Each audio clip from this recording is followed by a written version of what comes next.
everybody. Raquel the Realtor here. Happy Monday. Welcome to the first episode of Men in Business Mondays, where every Monday I will be interviewing various men in business. And today, the very first guest of Men in Business Monday is the owner, operator of Zanardo Landscape Construction, and also my husband and partner of 8 years.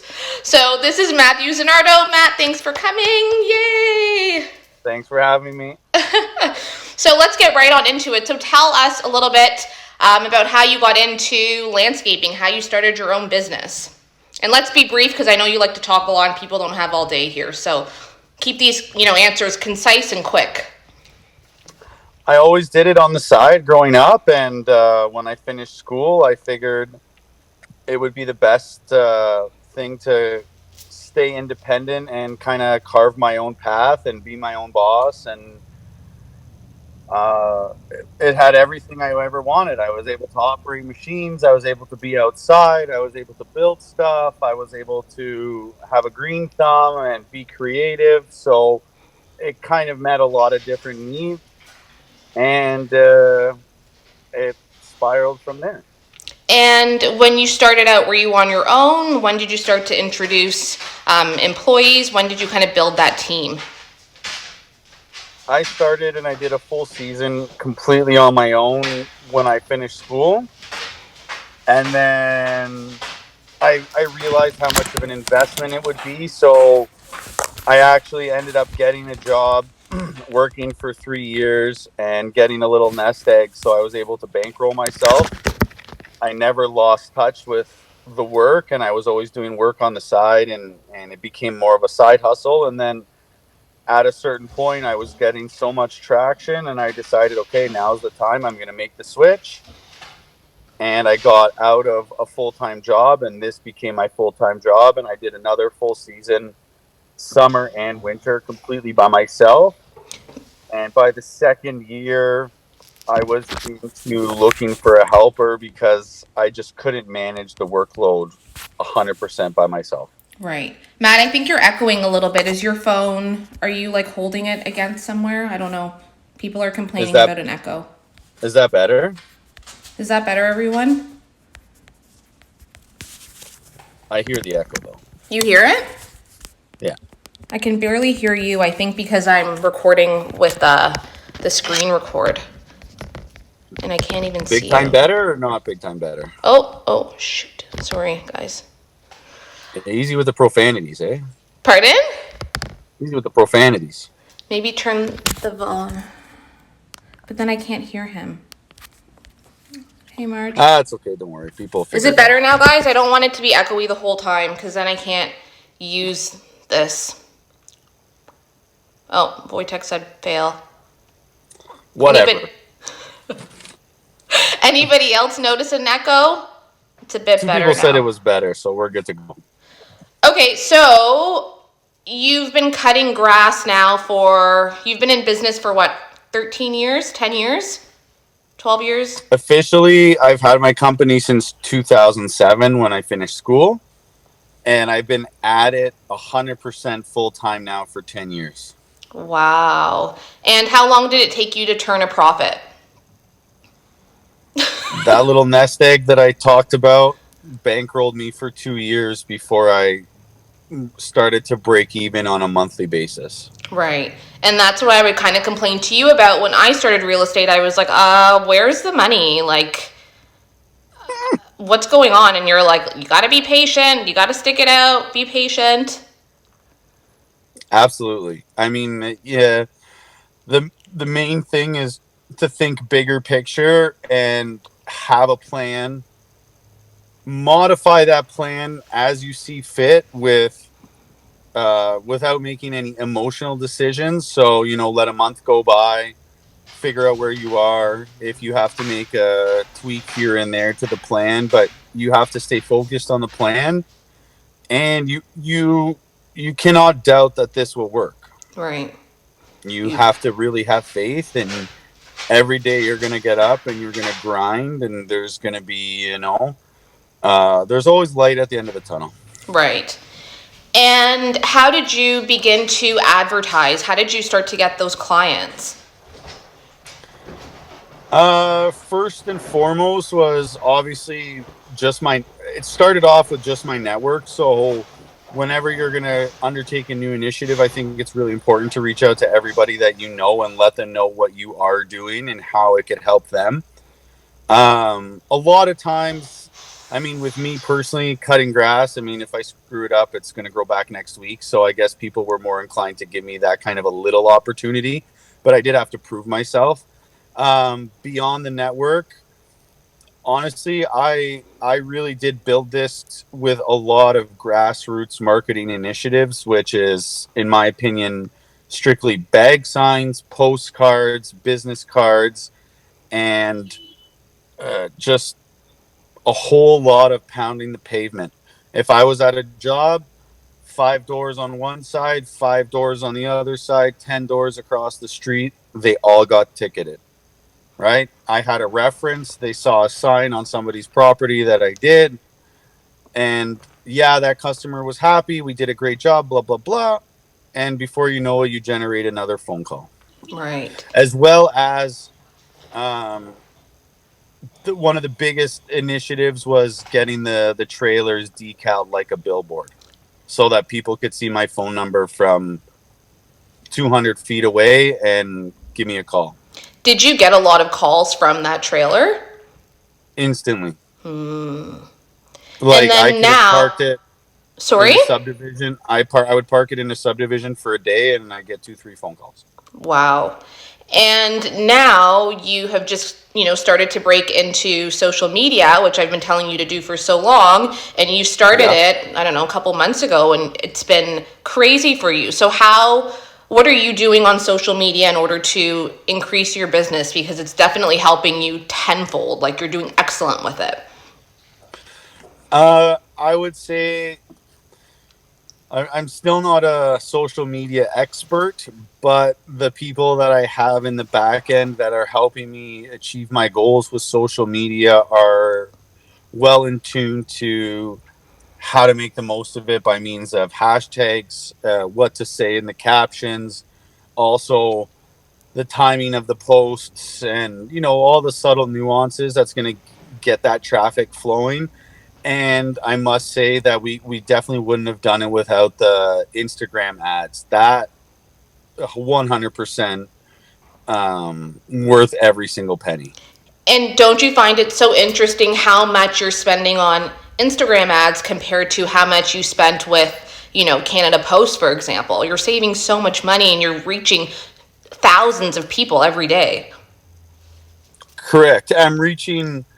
You're not going to reach as many people as cost effectively in a short amount of time as you would social media.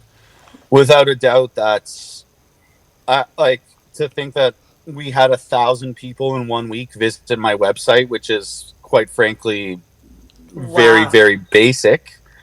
Um, because of COVID, I kind of been transitioning over everything as systematically and economically as possible. And I have a lot, like I'm very blessed to have a good network. So I wasn't overly concerned about the website as much as I was strictly just Instagram. Right. And Instagram has definitely paid off. My phone is ringing daily, and I'm getting, people are DMing me on a daily basis, asking me for this, that, and the other, and I'm I'm busier than I've ever been with quotes in the last 10 years. And given the climate that we're in right now, I think that um, it's a very, very viable option. And if you're not already doing it, then it's something that you need to be doing. Right.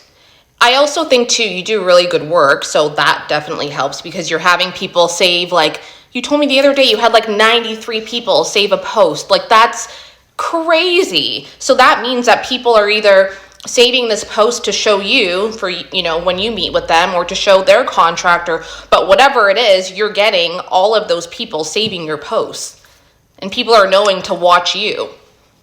Yeah, so we're trying to put up different, like we have a whole portfolio of stuff on the back end that really hasn't been put up on Instagram just yet, as we don't want to flood it and then and then our site becomes boring and repetitive. What we are trying to do is release projects that are all a little bit different from one another to really showcase the variety that we're able to achieve as a team. I find that a lot of our clients have very specific expectations as to the look and feel of the final product that they're trying to achieve with their project, and a lot of times they're going to come to a company like us that really caters to unique needs, and we're not just pumping out volume interlock or volume fences, or we're definitely not a volume contractor. I don't care how small the job is. Like, I want to go in there.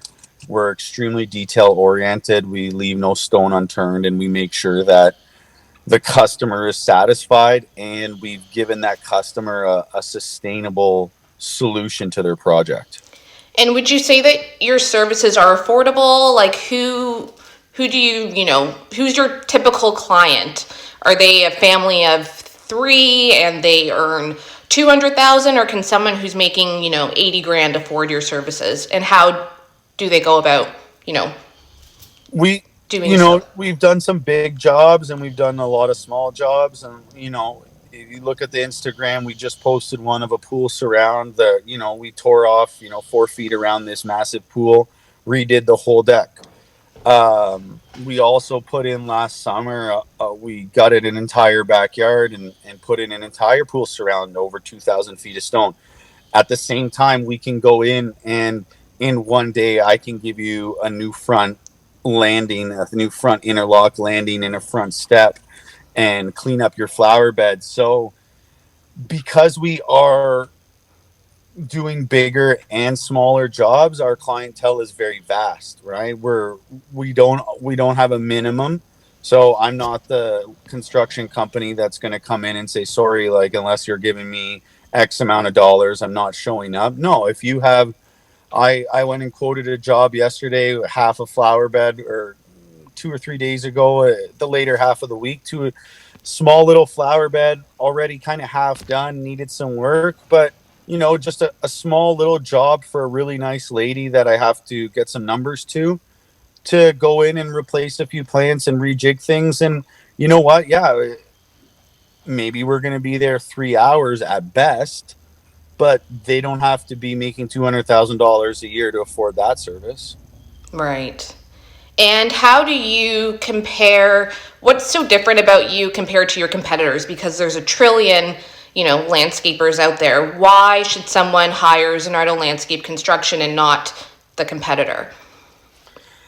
The feedback that I get from my customers is that we can do so many different things under one roof that they don't have to worry about finding a new contractor. So we can do our natural wet lay flagstone patio porches with all of your interlock, as well as design a flower bed and create some custom woodworking where, as I guess, the woodworking, I find that a lot of contractors, if they're into the stone, they don't touch wood, they don't touch plants. And you're like uh, really good at woodworking. the woodworking is definitely, I've been doing it my whole life as a hobby, and with my family, there's been so many projects where I've had a hammer and nails and sawing, and as a kid, building go-karts and tree forts and all that kind of stuff, and then just being, never having hired anybody in the family house to do anything. So if there was woodworking to be done, my dad was putting up the baseboards and I was filling the nail holes. So the woodworking, I mean, I've been very fortunate. On my profile as well, you have that custom pergola. I still have yet to see a pergola that Mm, kind of lives up to that in terms of all of the notching and all of the precision work, because that was all prefabbed in my shop and then assembled on site. So I am pretty good with detailed drawings like that. And there's the one fence there, the horizontal fence with all the 5/4 deck board that we did. I did that all by myself. That was 100 feet of fence. wow. I had my crew help me with the posts. But a lot of those panels I stuck up by myself. I built those gates by myself. They're probably 250 pounds each gate. That thing is heavily braced inside, and still over 2 years of going back, it's not moving. So I think the woodwork sets us apart from a lot of other contractors. And I'm very creative. I have a creative knack to me. So if you come to me with a problem in need of a solution, oftentimes I'm able to do everything for you in house. It's so funny because people don't know how creative you are. They look at you and they think that you're this like big burly brawny guy. Like Brawny the paper towel. Hardly. You look just like him. So it's so funny because you have such a great eye and you're so creative, but you also did go to OCAD for graphic design. So that definitely helps a lot with your business. Yeah, the graphic designer hates me that I hire to do all my work because you won't catch me on a computer anymore other than emails. But everybody hates you with any graphic stuff. Like our invitation creation guys was like a disaster. This guy was horrible. They hated us. Anytime there's any sort of graphic design or fonts or anything, Matt is like, nope, nope, nope, horrible. So you're the same way with your work. Yeah, I definitely have an eye for the detail, and there's no doubt that when you're managing a crew of sometimes upwards of 5 men that are all tasked with individual varying tasks, all centered on obviously completing one project for a customer, you have to get on site and bring your A game, and you really can't miss a beat, right? You have to make sure that things are getting done, and they're getting done correctly with the foresight of what's to come, so that you're not bottlenecked and that you've laid the right foundation to continue your job and kind of have a seamless workflow. And to what do you attribute your success? I think the biggest thing I could say is just the heart, you don't have to necessarily work hard. You have to be smart about what you do. Obviously when you're getting going, you're not going to have a lot of choice as to what jobs you come across. You got to get those bills paid, so you're going to be taking slim pickings, and I definitely took a lot of those slim pickings. So it was a matter of putting your chin down, staying disciplined, and once again going back to, this is my goal for the month, let's achieve this goal, because if I achieve this goal, this is going to go hand in hand with achieving my year end goal. And that's it. And just, I guess the hardest thing is to just be proactive as opposed to reactive when you have so many different things going on. Can you talk a little bit about, going from Zanardo Lawn Care to Zanardo Landscape Construction and kind of where you see this new business going and what your plans are? I have I've been planning this transition for probably the last 2.5+ years. I knew this was the direction that I needed to take the company to do, once again, to achieve my goals on a personal level. I found that where we were working with the grass cutting and the overall market of cutting grass to run a legitimate business with WSIB and all the overhead and all the right equipment, and like, I'm a tool guy, so I didn't spare any expense on tools and all this stuff. The return was okay, but you know what? It wasn't going to get me to where I wanted to be on a personal side, and I just didn't see the long term in grass cutting without having been in the industry from a commercial standpoint. From a residential standpoint with a crew of guys and this and that, it wasn't, the numbers just weren't there, and people are cutthroat in this, and you're competing with literally guys that maybe might find themselves without a job and decide to throw a lawnmower in the back of their Honda Civic hatchback DX with no tachometer and go cut lawns for $30, and that's your competition. So you're in these high-end neighborhoods, and you have these millionaires trying to, nickel and dime you for $5 a week, and you're like, well, go over here and get your grass cut, and I'll be just fine over here. So landscape construction is definitely where I always wanted to be, and I love cutting grass. And don't get me wrong, there's a lot of great things to be said for it. If I wanted to be strictly an owner operator, I think that there's a lot more future potential to cut grass. But without commercial snow plowing, if you're going to run a crew of guys, it's very difficult when you got to go to the small engine shop and spend $7,000 on a new engine to put in your lawnmower just to keep working to go cut a lawn for $50 with 3 men. Looking back, what do you wish you knew, now in order to kind of change things up and to kind of have better results or quicker results with regard to your business? Like, looking back, what do you wish you would have known? You have to think bigger picture. You have to get your head out of the weeds, and you have to really understand your numbers. The bottom line is I've had to learn the hard way about understanding your numbers and knowing what your costs are, because when you're pricing out anything, it doesn't matter what you do, your 1 hour block of time is worth something, and you have to be spot on. Otherwise, that money comes out of your pocket, because bills have to be paid, men have to be paid, and the client has to receive the service that they signed for and that you signed for. Right. So there's no going back on anything, because at the end of the day, your reputation is the most important thing. That's all you got. You have to know your numbers. You have to be able to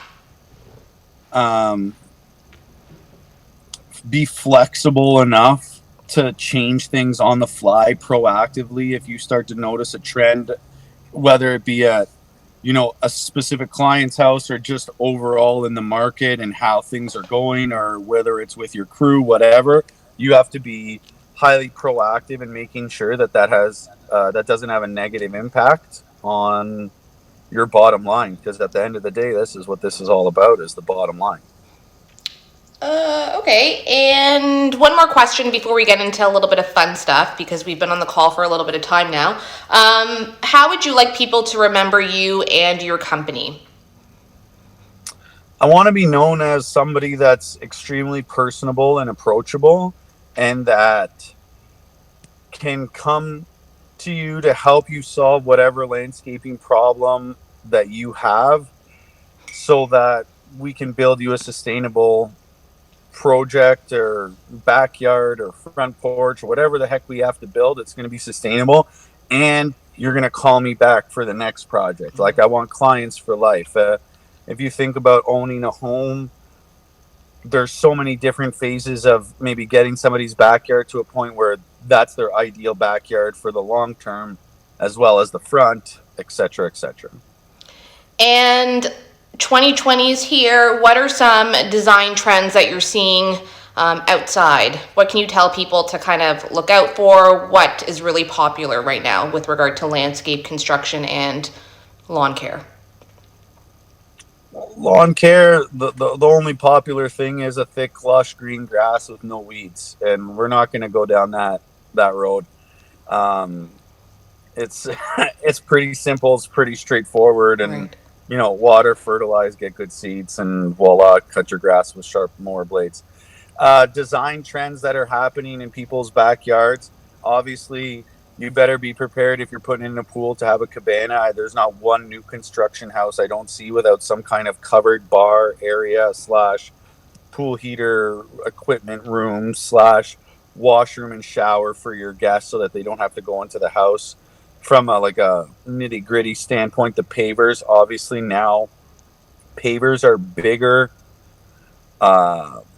more technical in terms of the design, what they're coming out with in terms of the design and what they're able to do with pavers, and the technology with pavers is monumental compared to where we were 5-10 years ago. And just seeing all of the large format, clean, crisp modern solutions versus what we always assumed interlock was, which like a tumbled kind of small, like if you had a 10 by 12 or 10 by 14 stone, that was considered a big stone. Now that's like Pisqualina stone compared to some of these like 16 by 32 jumbo slabs that we're installing. Wow. And if somebody doesn't have a really big budget, what can you know, tell them to do with their lawn? What do you think is like number one? Grass? What else? Well, remember, it's not just about lawn, it's outdoor living. So if you have a restricted budget, you have to understand what your priorities are. If you want to wine and dine guests every weekend outside in your home, you're going to need a covered spot to sit down and relax in any kind of weather. You're going to need a nice hardscaped area to sit down and eat your dinner and spend the afternoon, as well as a place to barbecue your food.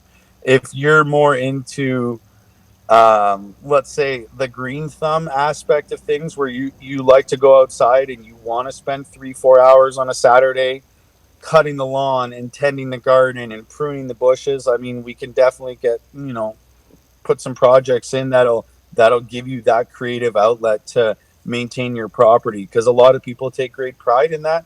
Some people don't want to have anything to do with that.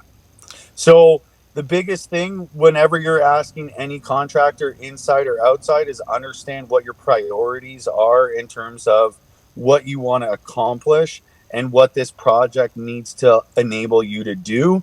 That will give your contractor the starting blocks to come up with the right solution for that problem. And uh, forget about the budget. Understand the entire solution. Be happy with the entire solution. And a good contractor will be able to phase that solution in. Maybe break that project down, that $30,000 project down into three $10,000 increments that can be done over the next 18 months. So it's not such a huge financial burden on the customer. And because once again they have that final plan in mind, they're not doing one phase and then having to redo half of it to accommodate the whole goal, right? I don't know, I just got a text message and I got distracted and they're telling me to take off my sunglasses, so I'm taking off my Who was that from? Your mom? No, it wasn't. So yeah, it's having a plan, phasing in that plan, and making sure the phases are designed so that A, the customer is budget friendly, and B, you're not having to redo work to get to that final goal. It's mapped out. Any other tips and tricks you can give to homeowners for this year? Because, you know, this is a really different year with everything going on. So how would you kind of guide people along this whole COVID life? You know, people still want to fix up their outside, but how best can they do that? And do you think that more people will start to grow fruits and vegetables because of everything happening? Do you think that you're going to see people asking you for like a little patch of, you know, land to plant cucumbers and tomatoes? I think that a lot of people, first of all, I don't see a food issue happening where people are going to need to do their own gardening. And I think that for the most part, unless you grew up doing that, people in our age bracket are not going to go out and plant a garden just to get some tomatoes. Like, that's something that has to be, I think, really inside of you to go out and really want to do that. I want to do that personally, and I see myself doing that. Zero. Zero. I see you going inside asking me to do it for you. Yeah, probably. Anyways, we're going to continue on getting our tomatoes from Garden Foods. So as it relates to how I think people should be approaching contractors from a COVID-19 perspective, everybody's approaching me asking me if I'm doing social distance quotes. The answer is always yes. I think that any contractor should go out to every contractor should be going out to every single cold call they have. Obviously, you screen the person on the phone to make sure that it's worth going out. But you can never say no to business, because I've gone to quotes where I've been like completely disappointed as to why I'm there. But I've also gone to quotes that have just been like, oh my gosh, like I couldn't have asked for anything better. And I walked in not expecting what was going to be thrown at me. Right. So you have to go in with an open mind as a contractor, and as a client, don't be afraid to ask for those free quotes, and understand that unfortunately, there may not be as many people coming out of this COVID storm and weathering this COVID storm as you may think. Mm-hmm. And unfortunately, it's very difficult right now for a lot of small business owners. I do see the trend going where if we come out of this with less landscapers, prices are just going to start going up. Our materials are going up. Everything has been going up. And I'll tell you right now, labor is going up. Mm. So if you want something done, get your prices in as soon as possible in the earlier stages of the season, and understand what's coming, because next year could be a totally different price point for the same job. Right. And we don't quite understand how we're going to come out of this on the bigger picture in terms of the entire economy and what it's going to do to people. So, I mean, that's my take. Carry on, be safe, but don't be shy about asking your contractor, because at the end of the day, I really do feel that we need to keep this economy going, and that's the best thing for everybody, provided we have our health and safety. Right. Well, that's it for today. Thanks so much. That was amazing. I feel like there were so many good nuggets in there for all that participated. So thank you everybody for tuning in. And Mathew, how can people get in touch with you? They can reach me direct on my phone, 647-280-6289, or you can find me on Instagram at Zanardo Landscape. And those are the easiest two ways to get in touch with me at any time. Thanks everybody for tuning in and for staying online for so long. And thanks, Matt, for doing this with me. Love you. You're very welcome. Love you too. Good luck, everybody.